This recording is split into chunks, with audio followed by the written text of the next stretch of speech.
Theresa May gives a statement on her draft Brexit deal outside 10 Downing Street. Getty Images. Nigel Morris. 2 hours Wednesday, November 14, 2018. Theresa May survived a cabinet revolt as she won grudging support from her most senior ministers for her controversial draft Brexit deal. She emerged from a fractious 5-hour meeting in Downing Street to announce that the cabinet had taken the difficult decision to endorse the withdrawal agreement that she had reached with Brussels. In a statement outside Downing Street, she said the alternatives to her agreement were a no-deal Brexit or not leaving the EU at all. Cabinet divide. 10 ministers, including Sajid Javid, Jeremy Hunt and Gavin Williamson, expressed serious reservations about her proposed blueprint for Britain's departure from the bloc.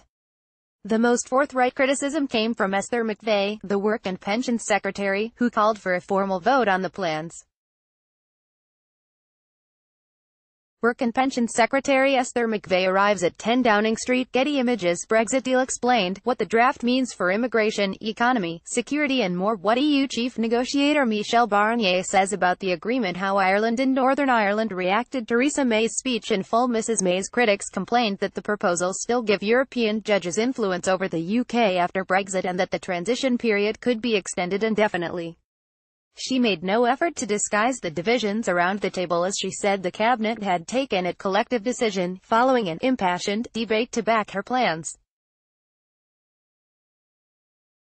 Downing Street was relieved that the 5-hour meeting did not lead to immediate resignations by pro-Brexit ministers, but will anxiously wait for departures from Mrs May's top team in coming days. At least 3 ministers are understood to be considering their positions. Passing Parliament. Mrs May now faces the equally daunting challenge of swinging her fractious party behind her plans. She will defend the agreement in a statement to the Commons on Thursday amid growing threats of a bid by some right-wing Conservatives to depose her by forcing a no-confidence vote.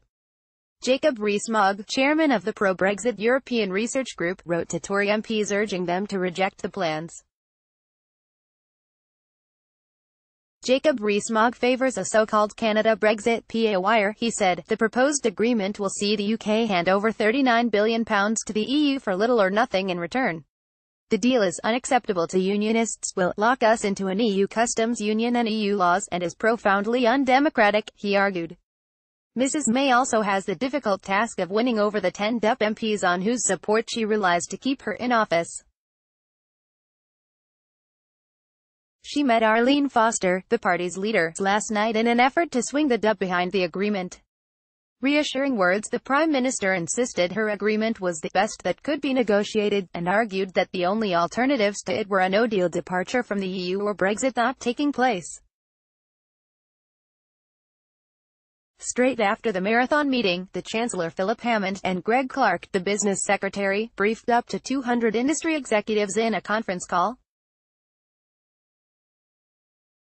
The Chancellor, Philip Hammond, is thought to oppose the move. Photo, Getty. Mr Hammond thanked them for their help in publicising the horrific impact of a no-deal Brexit. Carolyn Fairburn, the CBI Director General, said of the deal, it moves the UK one step away from the nightmare precipice of no deal and the harm it would cause to communities across the country. However, Francis O'Grady, General Secretary of the TUC, said, MPs must not be bullied into voting for this. My deal or no deal isn't a real choice. More Brexit. Brexit politics. European Union. Theresa May